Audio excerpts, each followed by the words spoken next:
सामान्याच्या अन्यायावर नेहमी लक्ष, देवळा न्यूजवर पहा फक्त. दवाखान्यातीलच अधिकारी मद्यधुंद अवस्थेत. तालुका वैद्यकीय अधिकाऱ्यांकडे मनसेकडून तक्रार. दिंडोरी तालुक्यातील उपकेंद्र निगडोळ येथील औषध निर्माण अधिकारी चव्हाण यांच्या विरुद्ध आरोग्य अधिकारी दिंडोरी यांना निवेदनाद्वारे मनसेकडून तक्रार करण्यात आली आहे.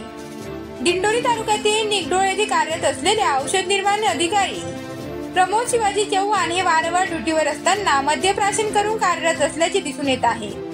20 मार्च रोजी सायंकाळी ते ऑन ड्युटी असताना दारूच्या नशेत होते. त्यावेळी त्यांची वैद्यकीय तपासणी देखील शासकीय रुग्णालय दिंडोरी येथे रात्री 10 वाजता करण्यात आली होती. मात्र त्यावेळी देखील कोणतीही कारवाई करण्यात आलेली नाही. तसेच पुन्हा 10 ऑक्टोबर रोजी चव्हाण हे ऑन ड्युटी दारूच्या नशेत आढळले व त्यांच्या ओळखपत्राची मागणी केली असता ओळखपत्र देखील ते दर्शनी भागावर लावत नसल्याचे आढळून आले.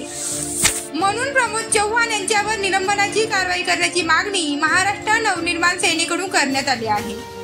या निवेदनावर दिंडोरी तालुका अध्यक्ष नामदेव गावित, रोशन दिवटे, नंदा कराटे, किशोर मोरे आदींच्या सह्या आहेत.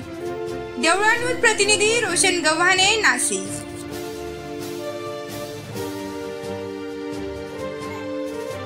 आईकडे दिले का नाही तुम्हाला तात्या? कुठं खिशे रे दाखवा. आता तुम्ही किती दारू पिली ते आधार कार्ड नका दाखवा. हे आय कार्ड आहे का?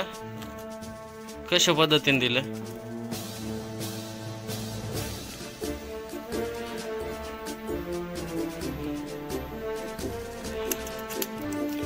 तुम्ही सध्या ड्रिंक करून बसले तिथं.